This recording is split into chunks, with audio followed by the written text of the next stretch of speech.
Hey everyone, and welcome to episode 14 of Platform Enterprise, the show that platforms project, switch, empower. I'm your host, Rachel Donald, and I also write the Platform Enterprise newsletter, which ranges from investigations into corrupt corporations to political and cultural analysis. Head on over to www.platformenterprise.com to check it out, and subscribe to get the newsletter and the podcast delivered straight to your inbox every week. On the show today is Ela Kagel of Supermarkt Berlin. Ela co-founded Supermarkt in 2010 as a platform for digital culture, collaborative economies, and new forms of work.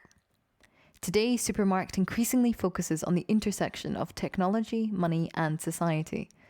In fact, they are hosting Moneylab Berlin this week, which is the 11th Moneylab event, but it is the first in Berlin. Starting Friday, the event aims at creating space for utopias, experiments, and radical ideas around an economy for the people and for the planet.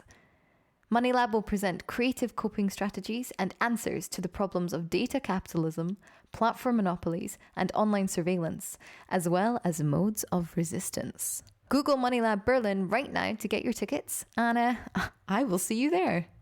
Yeah, I'm so excited to speak to you because it just looks like you guys are up to some really fantastic stuff. Would you mind giving an overview of Supermarkt? Thanks for the invite, Rachel. I'm glad to do so. Even though it's not so easy to really come up with a very clear description of what Supermarkt is, because it has turned out that since 10 years, Supermarkt is in a constant state of flux, and it's very difficult to really put your finger on where we actually stand, because it seems that we are. Sometimes I have the feeling that Supermarkt is always ahead of me, and I try to grasp it and make sense of it. The thing is maybe to just reach out a little bit to the past and how it all started. Maybe then this helps to make it clearer why I feel that. So 10 years ago, me and my two partners, Joel Sentimay and David Farin, we have both co-founded Supermarkt. We were taking a walk through the streets of Berlin, and we discovered an abandoned grocery store with a lot of retail stores in addition to that in the neighborhood. And we thought, oh my God, how can this be like abandoned and not used, even though it's so close to the city center, only a couple of minutes from Alexanderplatz. And it's 10 years ago, right? So this is something that you can't think of today anymore. This seems like a distant dream of another planet. But yeah, it's just how it was. And then we decided quite spontaneously, okay, let's get in touch with the owners and let's see whether we can use that space for our cultural and tech program.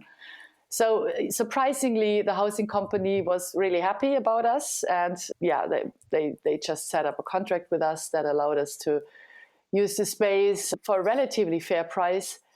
And then we just kicked it off. And since it was an abandoned grocery store, the name just stuck with us. We just continued to be Supermarkt.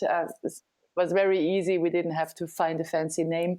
And also it turns out that this whole environment of the Supermarkt structure also turned out to be a perfect playground for what we were aiming at exploring in that time. And that was basically digital culture and its implications on people's daily lives. But then, and this is really interesting, it turned out that the year 2010, when Supermarkt got founded, when we slowly moved into the space, it turned out that this was really like it was a turning point, not only for us as founders of that place, but basically for the entire world, because these were the years after the financial crisis. It was the moment when, Bitcoin started to become a thing.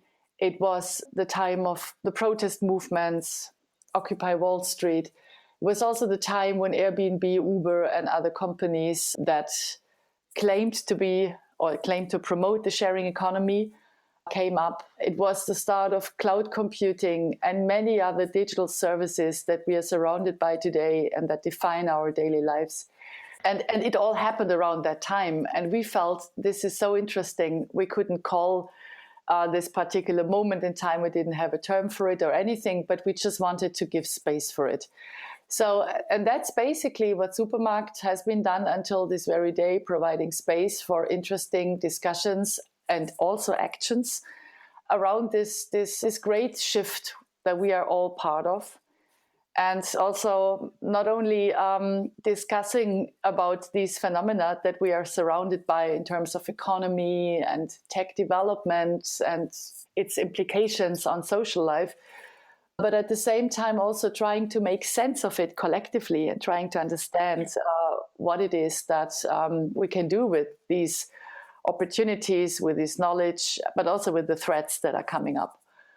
So that's basically what Supermarkt is. It's both a physical space, however unused right now during the COVID-19 pandemic, but we are mostly these days a platform where people organize and talk about money, financial justice, about new forms of organizing, community currencies, digital culture, and also the role of the arts and all of that. So it's like a mixture of different disciplines, of different collectives and communities working there.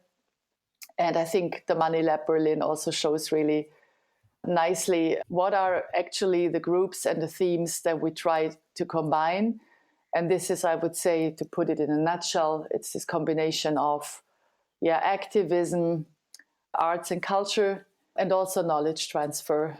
So this is basically what we are doing at Supermarkt Berlin. Wow, that's amazing.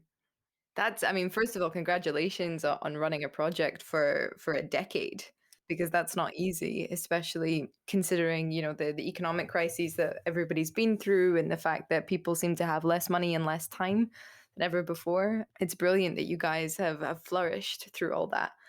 I want to ask why it was cloud computing and digital currencies and this kind of development in technology that you were so interested in following and in analyzing, and why you think it's so important in our culture's development.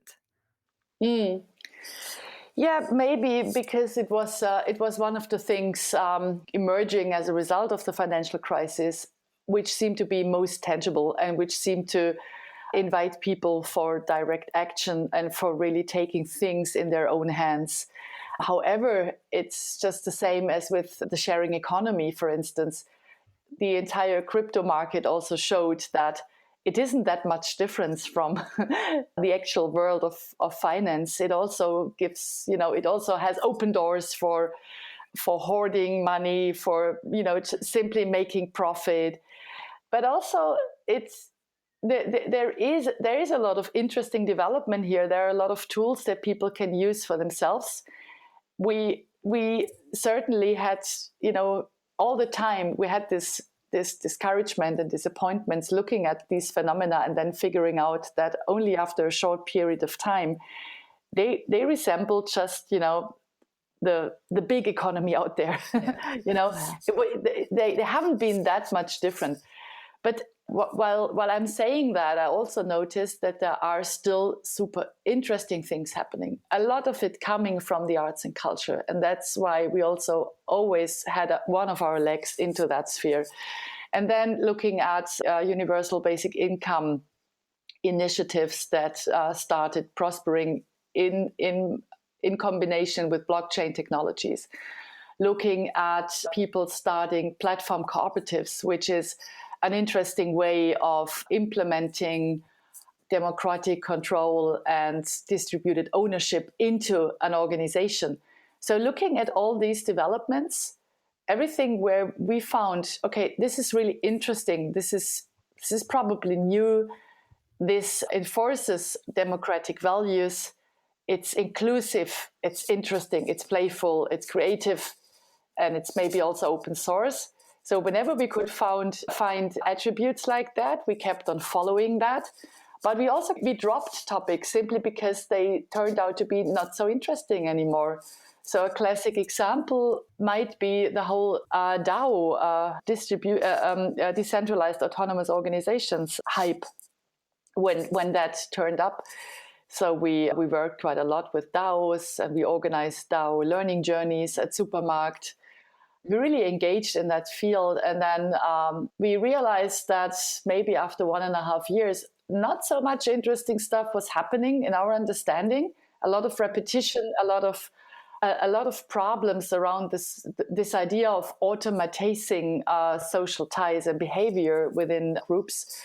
But then also projects such as the DISCO, the decentralized cooperative organizations, turned up. And then we started to focusing on their work and really help them grow. And this is also, it's a little bit of something I have figured while doing the work with Supermarkt over the last 10 years. We are far from growing into a mainstream movement. What we are doing is really picking those rare, interesting things that, that stand out within so many other initiatives. I think it would be great to focus on crypto, actually, and on the Moneylab in this conversation, especially, I mean, considering like what's going on in the stock market. The past few weeks have been rocked by the whole GameStop game, and Bitcoin has jumped this morning because Elon Musk tweeted something, as usual. But before that, I just want to, before we go down that line of questioning, there's a very sort of abstract thing I want to ask you that you probably won't have an answer for, because I'm not sure if anybody does. But you said that generally these small economies, after some time, tend to reflect the large economy, the economy at large throughout the world. Why do you think that is? Oh yeah, that's a good question. I don't know why it is. It's, I have seen so many projects emerging and with all the enthusiasm and with a lot of, there has been this immense need of communicating, of being in touch with people, friendships evolved, infrastructures have been built almost overnight. But then there's always this moment after maybe 1 year or 1.5 years when there's this certain fatigue creeping in. And then there's this turning point. Either there is money coming into the organization then, or there is no money at all, or maybe only just very little money. But money is a factor that is that's really decisive. And also leadership within these structures is a decisive factor. So, and another thing is that I think it's so much in our systems that we are seeking acknowledgement for what we do. And whether we like it or not, I think financial acknowledgement plays a big role for everybody. And it's very hard to put all your energy and your time into a project without being compensated for it. So either you are compensated and acknowledged on a personal level and regarded as a hero or a leader or an inspiring person from your peers, or you receive a fair amount of money, or at least the hope of getting it at some point in the future. But if nothing like that happens, it's very difficult to keep your motivation up. And in my understanding, that's exactly why so many promising initiatives are simply falling apart, simply because there's this lack of acknowledging and this lack of building values, whatever they might be. That's interesting, because I think that sometimes what tends to happen when people have these great initiatives is they don't want to engage with certain realities, i.e., we're going to need income to support X, Y, or Z, or people might feel exactly as you said, that they deserve some kind of acknowledgement or recognition after some time. And there tends to be a kind of demonization, that might be too strong a word, but demonization of money as an object, rather than, but the systems of capitalism that we're all entwined in are extremely complicated and extremely difficult to unravel, especially what they kind of do to us psychologically.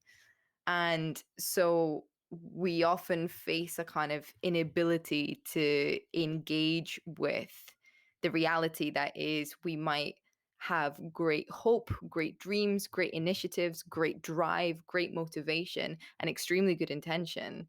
but we need to kind of attach or develop, as you say, a value-based system around that, because eventually these problems are likely to creep in. These kind of symptoms of the sickness at large in the world are not present for arbitrary reasons.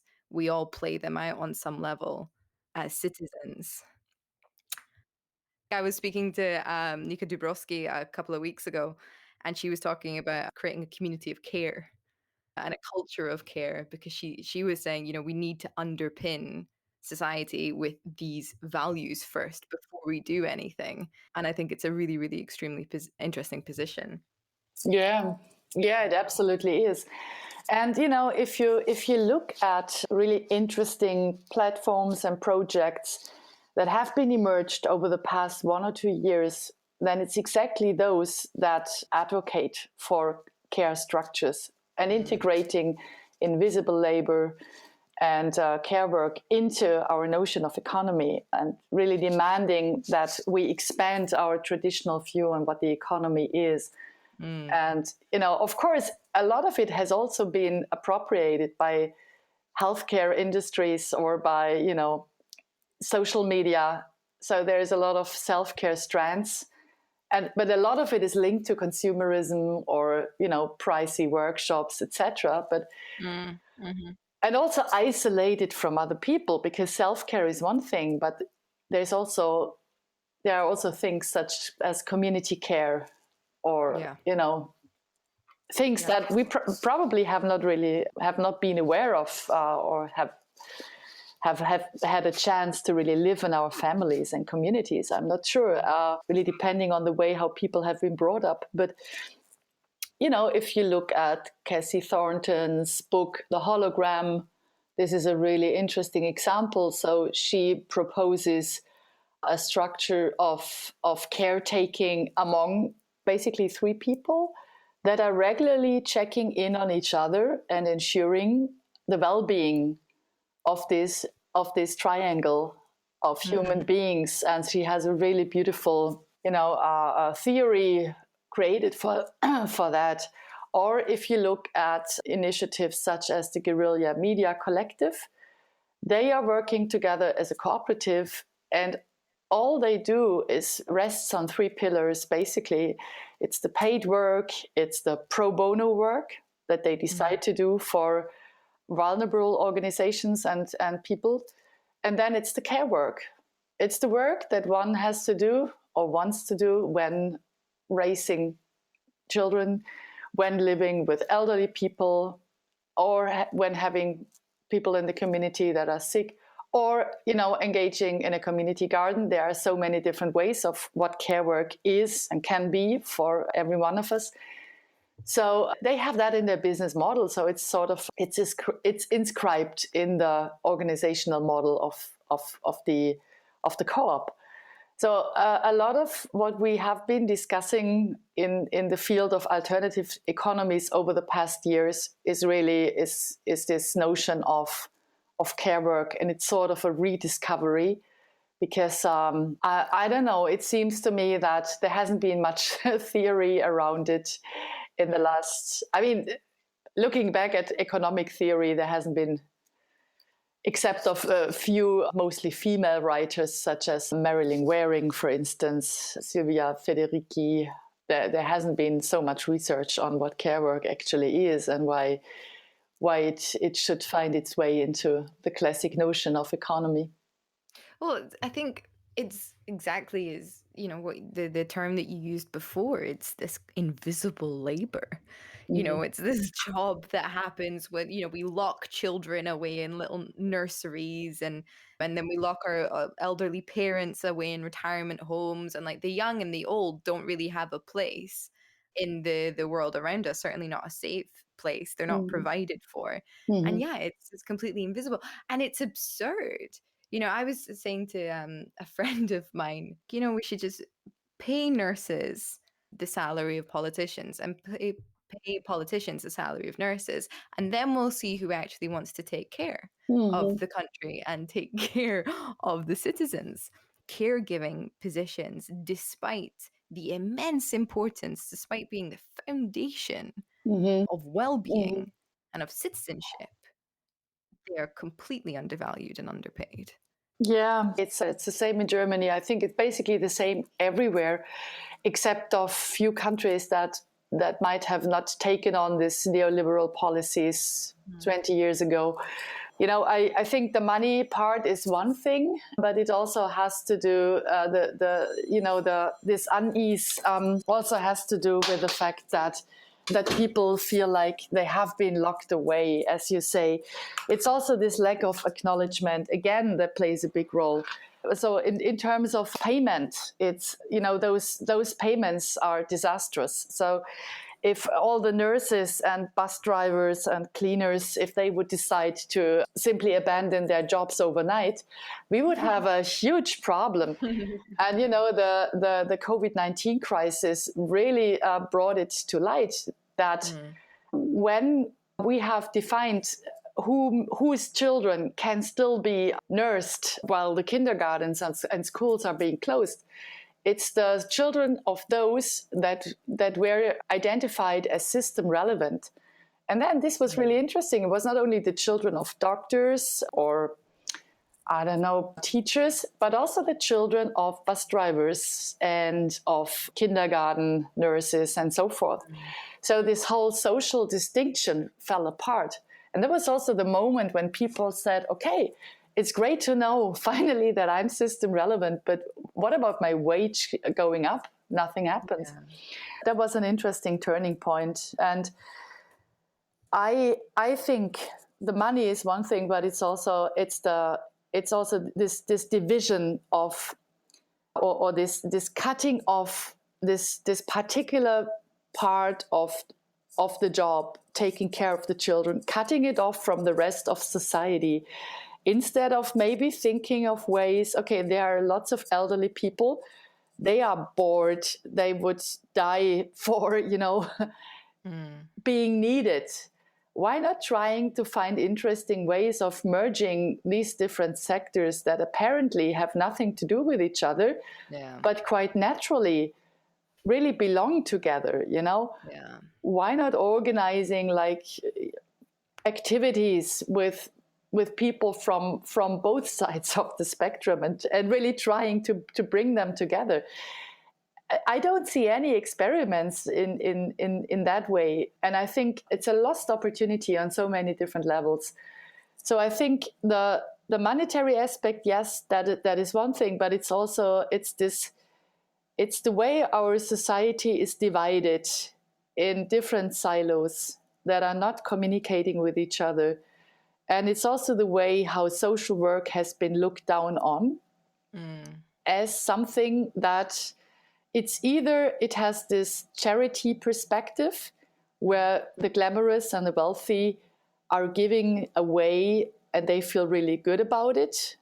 It's either that or it's this, in German it's the Sozialarbeit, and the Sozialarbeit is always this thing. It's the people on the margins, but they don't belong to us. They are there and at the margins, and they better stay there because we don't want to have them too close in our, you know, in where we live. So they better stay out. And I think all of that together, this is what the current pandemic now really brought to light, how problematic this distinction actually is. God, I can't believe how phenomenal that idea is, and yet how obvious it is to combine like nursery care with retired elderly people living in, you know, retirement villages or whatever. God, like that, because that's what you do, isn't it? If you, well, I mean, I don't have kids, but that's kind of the joke. Like, if the parents have to work, they drop them off at their grandparents. It's such an obvious thing. And in cultures where elderly people tend to stay in the family home and be around the family, they live longer, they have better health, they have better mental health. It keeps you young to be around young kids. Yeah, I think your response now very clearly shows this deep crisis of imagination that we are all part of, because things that seem so obvious, why why do we need to discuss it, right? Why don't we simply adopt them? So one of the members of the Moneylab core team is Max Haven. He's a researcher and an activist, and he has written quite a lot about this crisis of imagination that sets in when people are exposed to capitalist structures for too long, without seeing any alternative to the current system we are living in.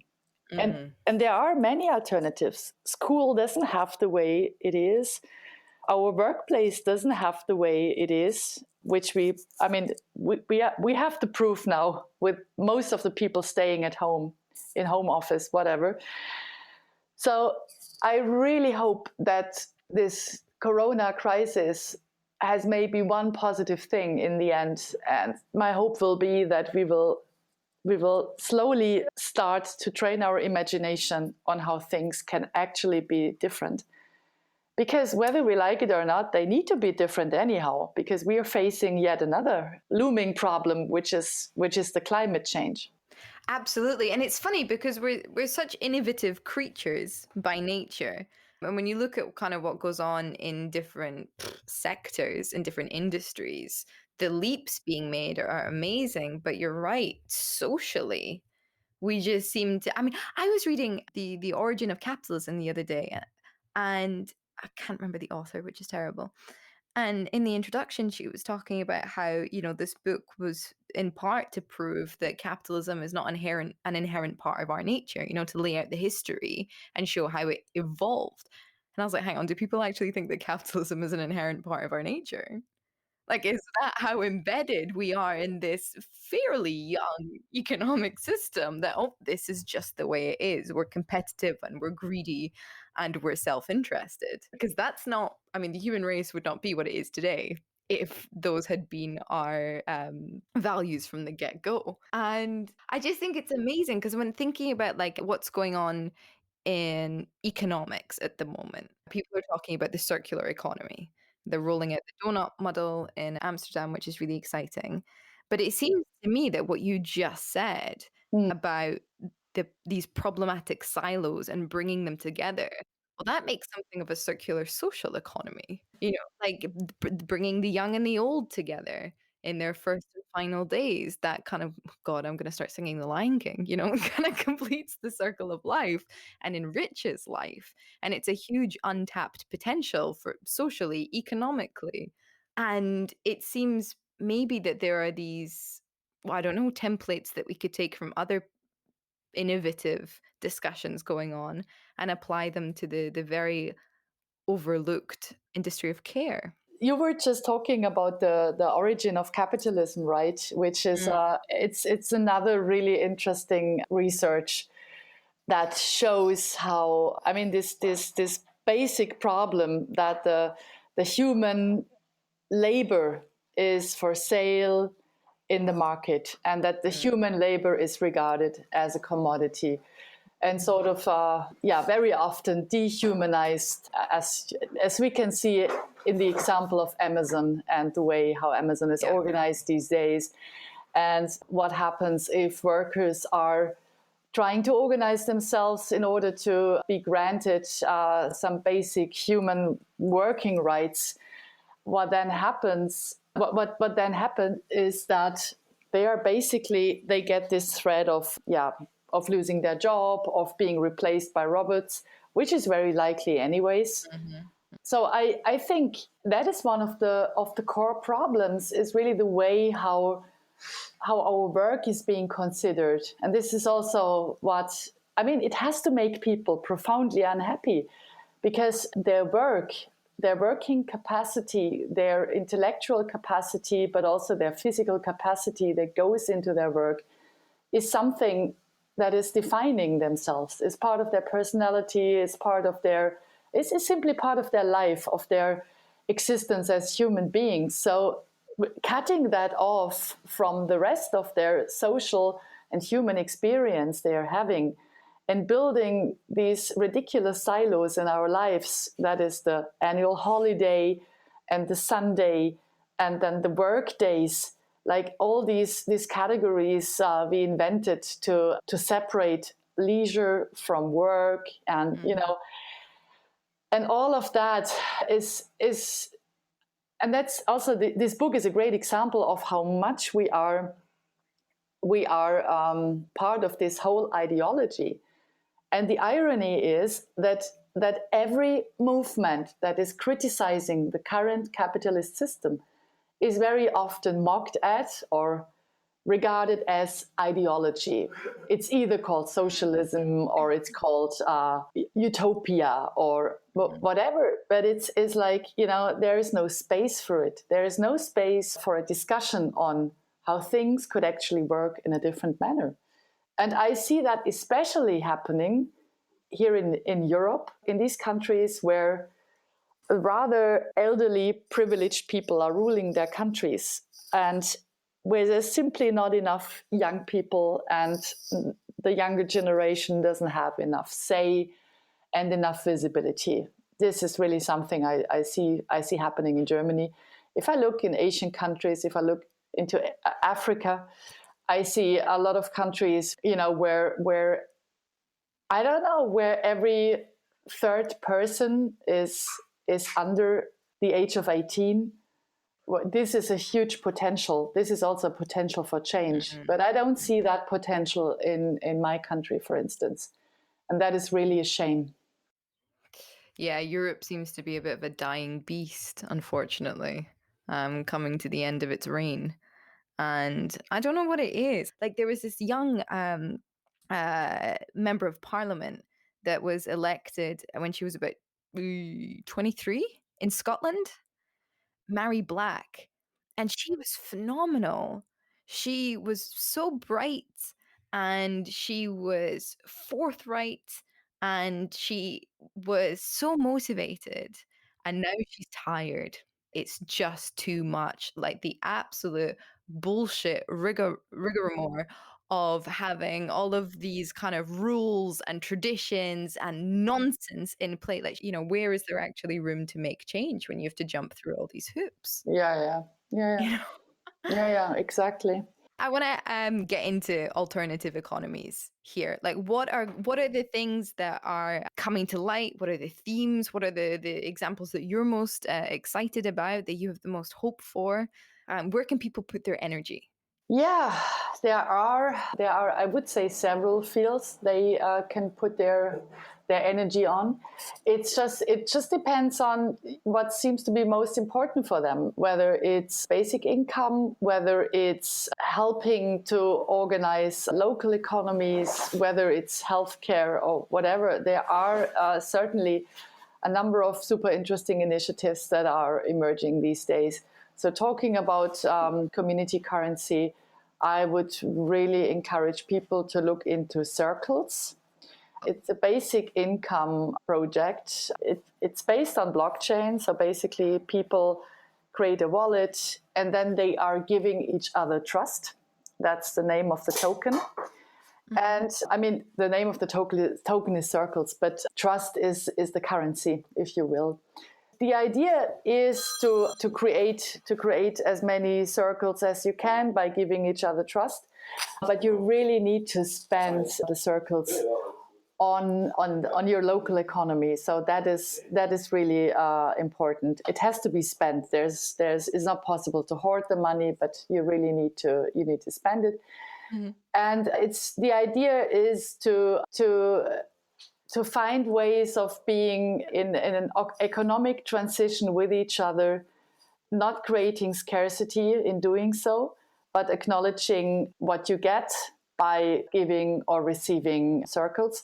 So this is a project that has started. It's launched. People can create their wallets.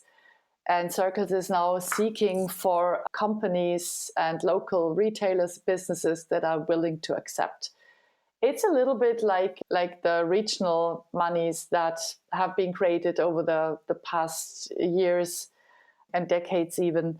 So it's just a way to detach your value system from the finance market. I think what's really interesting here is that these projects are super complex. because they are about token design. They're about finding a value system that works.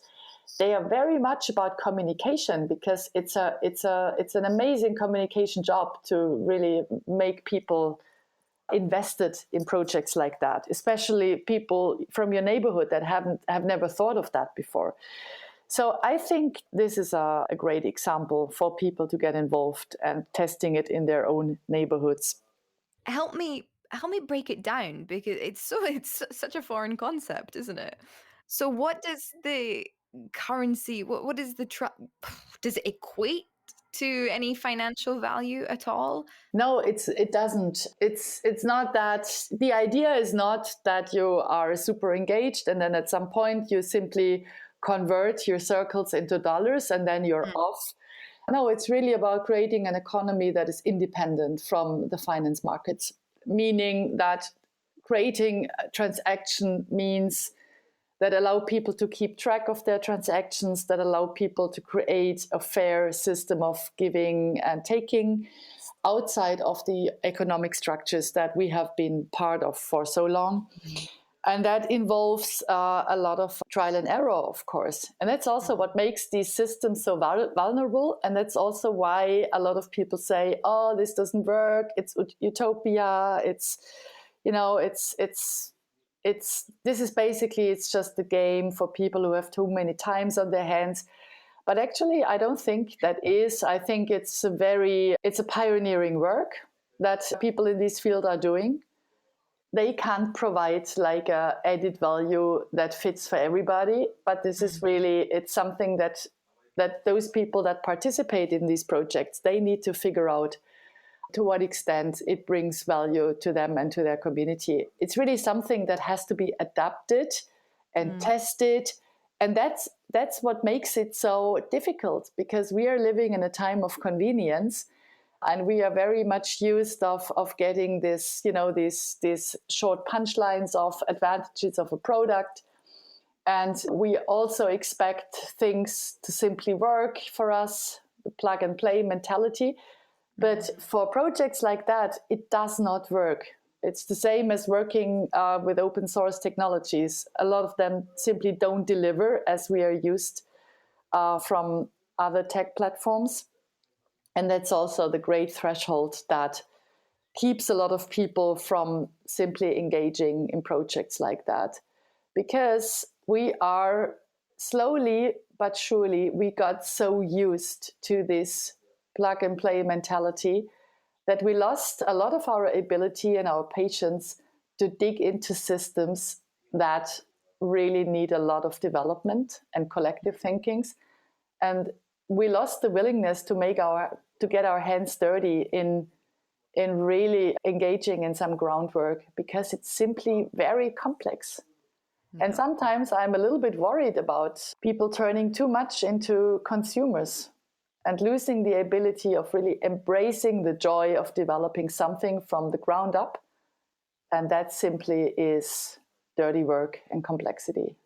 Yeah, I had somebody else on the show, Blake Shaw, who talked about the necessity of giving every single citizen in the world like coding skills and technology skills, because he was saying like this is the only way that we're going to be able to emancipate ourselves at a given moment.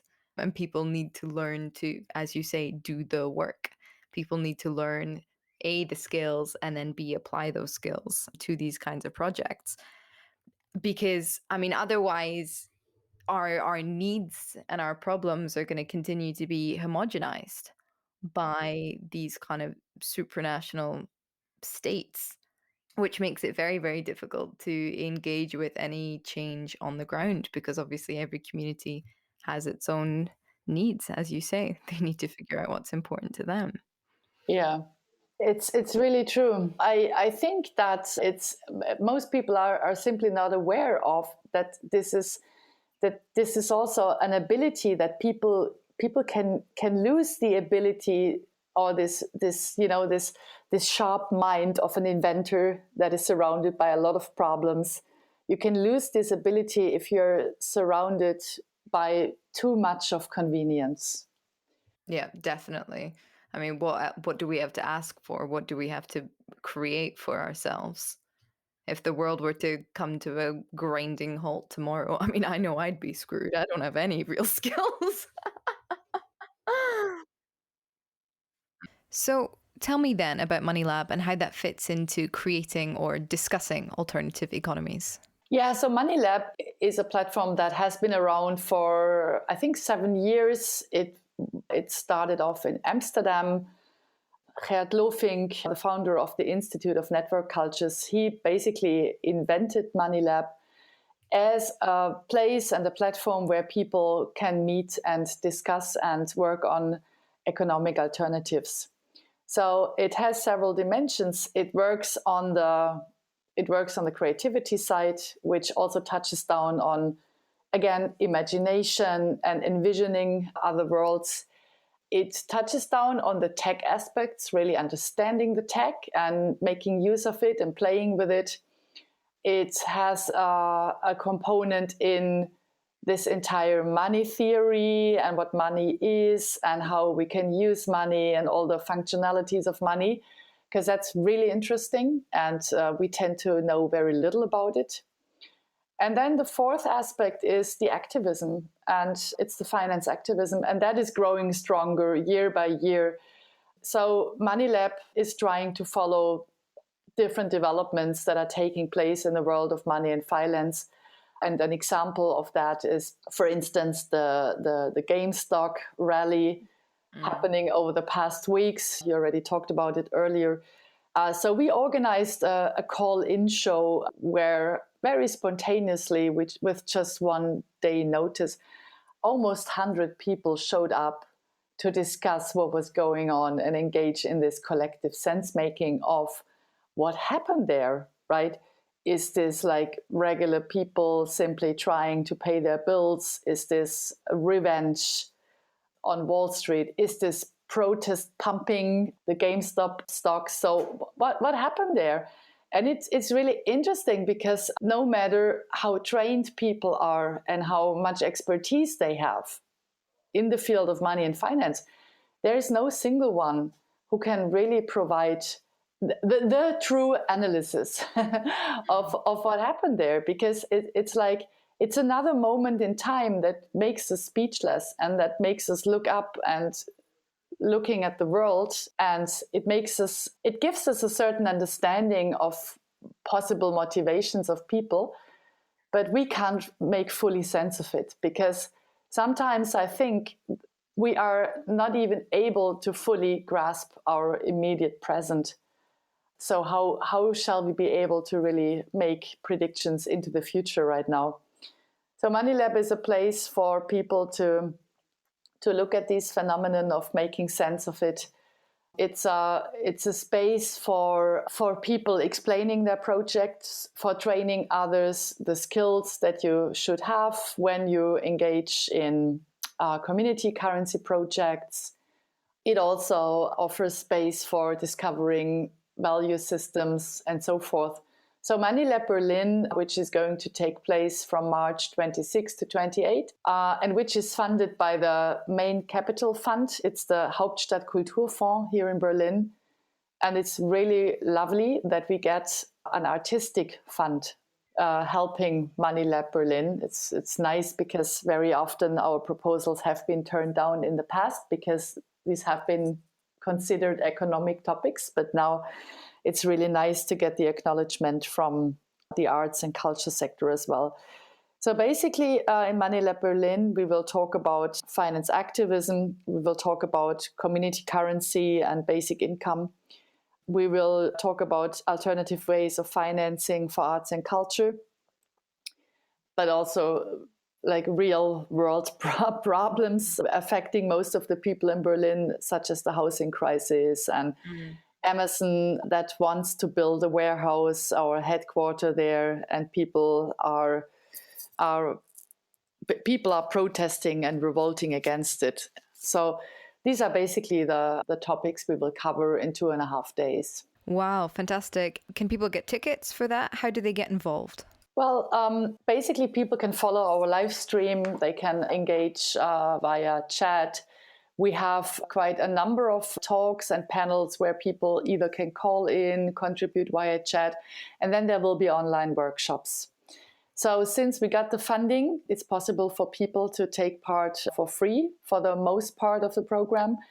And yeah, we will release our program by next week. So the lineup of speakers is already set. And now we are working on the final stages of the program. Cool. I will make sure to put that in the show notes so that people can contact you and get involved. I think we're kind of coming to a quite nice natural end here with that focus on Moneylab. Tell me, is there somebody that you would like to platform? Yeah. Theoretically, I know so many people I could platform, but I would love to introduce you to both Blanca and Julio from Circles. I think these would be brilliant people for you to talk to, but I'm very happy to put you in touch. Oh, that would be great. Please do. That would be wonderful. Thank you so much, Ella. This was a fascinating conversation. Yeah, thank you. I really enjoyed it. Hi, everyone. I hope you enjoyed that. Don't forget to get your Moneylab Berlin tickets for free for the event this week. After that, head over to www.platformenterprise.com and subscribe so that one day I won't be dependent on a Silicon Valley oligarch. All right. Thank you, everyone, for supporting the podcast. Really. See you next week.